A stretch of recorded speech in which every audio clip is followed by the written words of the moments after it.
Christmas എന്ന് പറയുന്നത് ദൈവം മനുഷ്യനായി അവതരിച്ചതാണ്. క్రిస్మస్ అంటే అర్థం ఏంటంటే దేవుడు మనిషిగా అవతరించడం మాత్రమే. ദൈവത്തിന് മനുഷ്യനായി അവതരിക്കാൻ പറ്റുമോ? దేవుడికి మనుషుడిగా రూపం తీసుకోవడానికి అవుతుందా? ദൈവത്തിന് മനുഷ്യനാകാൻ പറ്റും. దేవుడికి మాత్రమే మనుషుడు అవడానికి అవకాశం ఉంది. മനുഷ്യന് ദൈവമാകാൻ പറ്റിയല്ല. అయితే మనుషుడికి ఎంత మాత్రము దేవుడు కానే కాలేడండి. നമ്മൾ എന്തൊക്കെ വിദ്യ കാണിച്ചാലും ദൈവമാകാൻ പറ്റിയല്ല. మనం ఏమెన్ని కార్యాలు భూమి మీద చేసినా ఎన్నటికి మనం దేవుడు కానే కాను. പക്ഷെ ദൈവത്തിന് മനുഷ്യനാകാൻ പറ്റും. అయితే దేవుడికి మనుషుడు అవడానికి శక్తి ఉంది. ദൈവം മനുഷ്യനായതാണ് കർത്താവായ യേശു. ఆ విధంగా యేసు ప్రభువారు దేవుడే మనుష్య రూపాన్ని తీసుకున్న వ్యక్తి అయి ఉన్నారు. വേറെ വേഷമോ ഭാഷയോ ഒന്നുമില്ലാതെ നമ്മിലൊരുവനെ പോലെ താണഭൂമിയിലേക്ക് വന്നു. వేరే వేషమో భాష ఇవేమి మార్చుకోకుండా మన వలే మనము మాట్లాడే రీతిలో మనం జీవించే రీతిలోనే ఆయన ఈ భూమిలో జన్మించారు. പുത്രനായ കർത്താവ് പിതാവായ ദൈവം തന്റെ പുത്രനെ ഭൂമിയിലേക്ക് അയക്കുവാൻ ഒരു വഴി അന്വേഷിച്ചത് ഒരു കന്യകയാണ് അന്വേഷിച്ചത്. దేవుడు తన కుమారుని భూమిలోకి పంపడానికి ఆయన ఏర్పాటు చేసుకున్న ఒక మార్గం ఏమిటి అంటే కన్యమరియ గర్భాన్ని. പലരും ഒരുക്കത്തോടെ കാത്തിരുന്നു. చాలా మంది ఎంతో ఆసక్తితో మెస్సియా వస్తాడని ఎదురు చూస్తూ ఉన్నారు. പക്ഷേ കുറെ സ്ത്രീകൾ മാറി പ്രതീക്ഷയോടെ കാത്തിരുന്നു. മശിഹ ജനിക്കുന്നെങ്കിൽ എന്റെ ഉദരത്തിൽ ജനിക്കണം. అనేక సహోదరులు ఏం చేశారంటే నా గర్భంలో నుండి మెస్సియా రావాలని వారి కన్యత్వాన్ని జాగ్రత్తగా వహిస్తూ ఎదురు చూచారు. അവർ താല്പര്യശുദ്ധിയുള്ള വിവാഹം കഴിക്കാതെ മശിഹയ്ക്ക് വേണ്ടി പ്രതീക്ഷയോടെ കാത്തിരുന്നു. వారు ప్రతిదినము శుద్ధీకరించుకుంటూ పరిశుద్ధతను కాపాడుకుంటూ తన గర్భంలో నుంచి ప్రభు రావాలని ఎదురు చూచేవారు. അവരെ വിളിക്കുന്ന പേരാണ് അനാവിദ്യാഹുവേ. അനാവിദ്യാഹുവേ എന്ന് പറഞ്ഞാൽ അവര് പ്രതീക്ഷയോടെ അവർ താല്പര്യശുദ്ധിയുള്ളവരെ കാത്തിരിക്കുക. వారు ఆ మాటకు అర్థం ఏంటంటే వారిని వారే శుద్ధీకరించుకుంటూ దేవుని చిత్తాన్ని నెరవేర్చడానికి ఎదురు చూసే వ్యక్తులండి వారు. അവരിങ്ങനെ പ്രതീക്ഷയോടെ കാത്തിരുന്നു. వారు ఈ విధంగా ఎదురు చూస్తూ ఉన్నారు. മശിഹ ജനിക്കുന്നെങ്കിൽ എന്റെ ഉദരത്തിൽ ജനിക്കണം. మెస్సియా పుడితే నా గర్భంలోనే పుట్టాలని. മശിഹ ജനിക്കുന്നെങ്കിൽ എന്റെ ഉദരത്തിൽ ജനിക്കണം. మెస్సియా పుడితే నా గర్భంలో నుండే పుట్టాలని. അങ്ങനെ പ്രതീക്ഷയോടെ കാത്തിരിക്കുമ്പോൾ നസറേത്തിൽ ഒരു മറിയയുടെ വീട്ടിലേക്ക് ഒരു ദൂതൻ വന്നു. ఆ విధంగా అందరూ ఎదురు చూస్తూ ఉండగా నసరేత్ అనే ఊరిలో మరియా అనే కన్యక గృహంలోనికి ఒక దేవదూత వచ్చారు. మరియ వేడిచిపోయి అక్కడ దేవదూత ప్రత్యక్షమైనప్పుడు మరియమ్మ గారు భయపడిపోయారు. భయపడిపోయి చాలా భయపడ్డది ఆమె. దూతనే కంటే భయపడిపోయి మరియోడు പറഞ്ഞു భయపడేట. ఆ యొక్క దూతను చూసి భయపడిన ఆ వ్యక్తితో చెప్తూ ఉన్నది భయపడవద్దు అని. నీవు భయపడనే వద్దని చెప్తూ ఉన్నది అక్కడ. హల్లెలూయా హల్లెలూయా. మీరు ఎన్నటికీ భయపడవద్దు అని చెప్పింది. ఇదిగో సర్వ జనులకి కలుగు మహా సంతోషము అది నీలో కూడా కలగబోతుందని చెప్పింది. ఈ సకల జనములకి కలగబో గొప్ప రక్షణ నీ ద్వారా అది కలుగుతుందని చెప్పబడ్డది. సకల ప్రజలందరికీ కలుగు సమాధాన వార్త శుభవార్త నీలో కూడా వెళ్తుందని చెప్పారు. ప్రతి ఒక్కరికి పాడడానికి అనుకూలమైన ఆ యొక్క పాట నీ ద్వారా ప్రజలకి కలుగుతుందని చెప్పబడ్డది. ప్రజలందరికీ కలుగు ఒక గొప్ప సంతోష వార్త నీలో నుండి బయటికి వెళ్తాదని చెప్పబడ్డది. ప్రియ దేవుని సంగమా మీతో ఒక మాట చెప్తున్నాను. ప్రజలు పాపం చేసి దేవుని దర్శనాన్ని పొందుకోకుండా ఉంటూ ఉన్నప్పుడు ప్రతి మార్గం అంతా మూసుకుపోయి దేవుడు తెలియకుండా జీవిస్తూ ఉన్నప్పుడు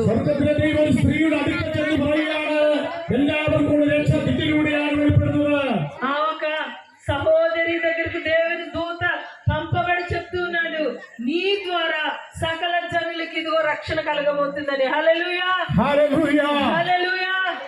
പുരുഷനെ കൂടാതെ പരിശുദ്ധാത്മാവിൽ യേശുവിനെ ഉള്ളിൽ മറിയ വഹിച്ചു. ఆ యొక్క పురుష సంబంధము లేకుండా మరియమ్మ తన గర్భంలో బిడ్డని మోయడం మొదలు పెట్టింది. ഞാൻ നിങ്ങളോട് പറയട്ടെ പ്രിയപ്പെട്ടവരെ, ప్రియమైన దేవుని సంగమా, ലോകരക്ഷിതാവ് ഇപ്പോൾ ഒരു സ്ത്രീയുടെ ഉദരത്തിൽ ചുരുങ്ങിക്കൊടുക്കാൻ തയ്യാറായി. ఆ లోకరక్షకుడైన ప్రభువు తాను తన యొక్క తల్లి గర్భములో చుట్టుకుని పడుకోవడానికి ఆయన ഈ సిద్ధపడ్డాడు. ലോകം മുഴുവൻ ഉണ്ടാക്കിയവൻ അവന് സ്ത്രീയുടെ ഉദരത്തിൽ ചുരുങ്ങിക്കൊടുത്തു. చూడండి, ఈ లోకాన్ని సృష్టించిన సర్వ సృష్టికర్త ఒక అమ్మ ఉదరములో ఆయన చిన్న బిడ్డగా అవతరించాడు. അത് ആർക്ക് വേണ്ടിയാണെന്ന് അറിയാമോ? అది ఎవరి కోసమో తెలుసా? നമുക്ക് വേണ്ടിയാണ്. ఆయన మన కొరకు. അങ്ങനെ ദൈവം മനുഷ്യനായി ഒരു സ്ത്രീയുടെ ഉദരത്തിൽ വന്നില്ലായിരുന്നെങ്കിൽ നമുക്ക് ഇവിടെ മെഴുകുതിരി ഉണ്ടാകുകയായിരുന്നു.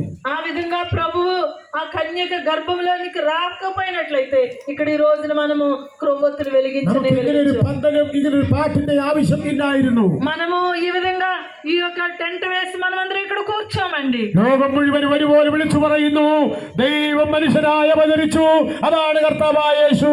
ఈ లోకమంతా క్రిస్మస్ జరుపుకుంటూ చెప్తున్న మాట ఏంటంటే దేవుడు ఒక మనిషి రూపంలో రక్షణ కొరకై జన్మించాడు అని. പക്ഷേ മനുഷ്യന് തിരിച്ചറിയാൻ കഴിഞ്ഞില്ല. అయితే మనుషుడికి ఇది గ్రహించడం కాలేదండి. ഉദരത്തിൽ മകനെ പേടിക്കൊണ്ട്, ഉദരത്തിൽ ശിശുവിനെ പേടിക്കൊണ്ട് ఆ యొక్క గర్భంలో ఆ శిశువుని మోస్తూ ఆమె ഔഗുസ്തോസ് കൈസറിന്റെ കൽപ്പന പ്രകാരം, అగస్తస్ కైసరు యొక్క ఆజ్ఞ ప్రకారం അവരുടെ പേര് ചേർത്തേണ്ടതിന് వారి యొక్క పేర్లు ఆ పుస్తకంలో లేదా లిస్ట్ లో ബേത്ലഹേമിലേക്ക് ചെന്നു. బెత్లెహేములోనికి వెళ్ళడం జరిగింది. ഓരോ വഴിയമ്പലത്തിന്റെ അടുക്കൽ വന്നു. వారొక మార్గంలో సంచరిస్తూ వారు నడుస్తూ ఉన్నారు. വാതിൽ കൊട്ടിച്ചോടിച്ചു, ഇവിടെ ഒന്ന് കിടക്കാൻ അവസരം തരുമോ? ప్రతి గృహము ముందు తలుపు తట్టుతూ ఒక్క దినానికి ఇక్కడ పడుకోవచ్చని ఆమె అడుగుతూ ఉంది. അന്ന് അവർക്കെല്ലാം വന്ന് പാർക്കാനുള്ള, വരുന്നവർക്കെല്ലാം താമസിക്കാനുള്ള വീടുകൾ ഉണ്ടായിരുന്നു. അതിന് പറയുന്ന പേരാണ് വഴിയമ്പലം. ఆ యొక్క దినాల సత్రములు ఉండేవి. ఎక్కడి నుంచి ఎవరు వచ్చినా సత్రములో వారు రెస్ట్ తీసుకునే సందర్భం ఉండేది. ആ സത്രം അവന് കിട്ടിയില്ല. ఆ సత్రం ఆయనకి దొరకలేదండి. നമ്മുടെ യേശുവിനെ ജന്മം കൊടുക്കുവാൻ ഒരു സത്രം പോലും തുറന്നു കൊടുത്തില്ല. ఈ లోకంలో ప్రభువు జన్మించడానికి ఒక సత్రం కూడా తలుపు తెరవలేదండి. ഒരു വീട് പോലും ലഭിച്ചില്ല. ఆయనకు ఒక గృహము దొరకలేదండి. എന്റെ പ്രിയപ്പെട്ടവർ, ഒരു കാര്യം അറിയണം. నా ప్రియ దైవ జనమా, ఒక విషయం గ్రహించాలి. ഈ മുഴു ലോകവും ഉണ്ടാക്കിയ നമ്മുടെ രക്ഷകന് ജനിക്കുവാൻ ഒരു ഇടമില്ലായിരുന്നു. ఈ సర్వ సృష్టిని సృష్టించిన ప్రభువుకి జన్మించడానికి లేదా ఉండడానికి ఒక చిన్న గది కూడా അവൻ లభించలేదు. ജനിച്ചപ്പോൾ അവനെ പുതപ്പിക്കുവാൻ ഒരു നല്ല പുതപ്പില്ലായിരുന്നു. ఆయన పుట్టినప్పుడు ఆయన ఆ యొక్క పొత్తి గుడ్డలలో పెట్టడానికి ఒక మంచి టవల్ కూడా ఆయనకు దొరకలేదు. അവൻ ഈ ഭൂമിയിൽ പല ജീവജാലങ്ങളെ സൃഷ്ടിച്ചവൻ. അവന് കീറ്റശീല പോലും കൊടുക്കാൻ ആരുമില്ലാതിരിക്കവേ ఆయన ఈ లోకంలో ఉన్న మనుషుల్ని వివిధ సమయాల్లో సృష్టించిన ఆ సర్వ సృష్టికర్తకి ఆయన పుట్టడానికి ఉండడానికి ఒక చిన్న స్థలం లేకపోయింది. അവനെ കീറ്റശീലയിൽ കിടത്തി. ఆయన్ని ఆ యొక్క గొర్రెల పాకలో ఉన్న తొట్టిలో పరుండి పెట్టారు. വഴിയമ്പലത്തിൽ സ്ഥലമില്ലാത്തത് കൊണ്ട് പശുത്തൊട്ടിയിൽ അവനെ കിടത്തി. ఆ యొక్క సత్రములో స్థలం లేనందుకు పశువుల తొట్టిలో ఆయన పడుకోబెట్టవలసి వచ్చింది. ഇത്ര ത്യാഗം സഹിച്ചാണ് നമ്മുടെ രക്ഷകൻ ഈ ഭൂമിയിലേക്ക് അവതാരം ചെയ്തത്. ఆయన ఈ త్యాగమంతయు మన కొరకు చేసి ఈ భూమిలో ఆయన పుట్టారు. എന്റെ പ്രിയപ്പെട്ടവരോട് വിളിച്ചു പറയട്ടെ, నా ప్రియ దేవుని సంగమా, నేను చెప్పేది എന്റെ ఏమిటంటే പ്രിയപ്പെട്ടവരെ, എല്ലാം ഉള്ളവൻ ഒന്നുമില്ലാത്തവനെ പോലെ ജനിച്ചു. అన్ని ఉన్న సకల సమృద్ధి ఉన్న వ్యక్తి ఏమి లేని వ్యక్తిగా ఈ భూమిలో జన్మించాడు. ഒന്നുമില്ലാത്തവനെ പോലെ ജനിച്ചു. ఆయన ఏమి లేని వాడిగా జన్మించాడు. സകലത്തിന്റെ സമ്പന്നൻ, సర్వ సంపత్తు ఉన్న ఆయన, സകലത്തിന്റെ ഉടയവൻ, ఆయన సర్వాన్ని సృష్టించిన వ్యక్తి అయ్యుండి സകലത്തിന്റെയും നായകൻ, సర్వానికి నాయకుడైన దేవుడు ഒന്നുമില്ലാത്തവനായി കീറ്റശീലയിൽ കിടന്നു. ఆయన ఏమి లేని పేదవాడుగా ఆ పశువుల తొట్టిలో ആ పడుకున్నాడు. പശുത്തൊട്ടിയിൽ അവനെ കിടത്തേണ്ടി വന്നു.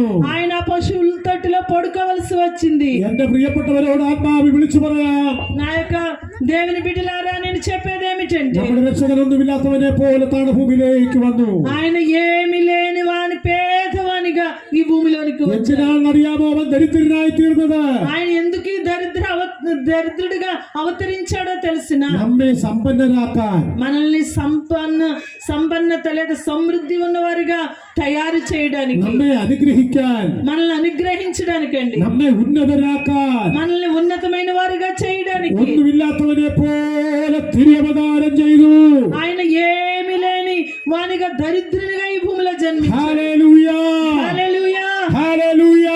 హల్లెలూయా. സർവസമ്പന്നൻ ദരിദ്രനായി അവതരിച്ചു. సర్వ సంపత్తు ఉన్న దేవుడు ఒక ఒక దరిద్రునిగా ఈ భూమిలో జన్మించాడు. ഞാൻ എന്റെ പ്രിയപ്പെട്ടവരോട് ചോദിക്കുന്നു, പ്രിയരെ, మిమ్మల్ని ఒక మాట నేను అడుగుతున్నాను ప్రియ సంగమా. ക്രിസ്മസ് എന്ന് പറയുന്നത് യേശു ക്രിസ്തുവിന്റെ തിരുജനനമാണ്, അവതാരമാണ്. క్రిస్మస్ అనగా యేసు ప్రభు వారి యొక్క అవతారం ఈ భూమిలో జన్మించడం, ఆయన ఒక మనుషుడిగా మన మధ్యకి రావడం. ഏത് ദിവസവും ജനിച്ചത് നമുക്ക് വിഷയമല്ല. ఏ దినాన్ని పుట్టారనేది మనకు విషయం కాదు. ഡിസംബർ 25 ആയിക്കൊള്ളട്ടെ, డిసెంబర్ 25వ తారీఖున అవనివ్వండి, 24 ആയിക്കൊള്ളട്ടെ, 24 అయినా పర్వాలేదు, ജനുവരി 6 7 ആയിക്കൊള്ളട്ടെ, జనవరి 6వ తారీఖు 7వ తారీఖు అవనివ్వండి, ഇതൊന്നുമല്ല എന്റെ വിഷയം. ఇది కాదు మన విషయం. എന്റെ പാപത്തിന് പരിഹാരം വരുത്താൻ ദൈവം മനുഷ്യനായി അവതരിച്ചു. నా పాపానికి విమోచనగా దేవుడు మనుష్య రూపంలో జన్మించాడు. అదండి ఇక్కడ విషయం. హల్లెలూయా, ഹല്ലേലൂയ, హల్లెలూయా. ഹല്ലേലൂയ. എന്റെ ഏറ്റവും വലിയ വിഷയം ആ ജനന ദിവസമല്ല, എന്റെ പാപത്തിന് പരിഹാരം വരുത്താൻ മറ്റാരുമില്ലാതിരിക്കവേ യേശു മനുഷ്യനായി അവതരിച്ചു. నా యొక్క విషయం ఏంటంటే ఆయన ఎప్పుడు పుట్టాడు, ఎలా పుట్టాడు అనేది కాదు, కానీ మనందరి రక్షణ కొరకై మనుష్యునిగా ఈ భూమిలోకి వచ్చారు. అదే ప్రాముఖ్యమైన విషయం.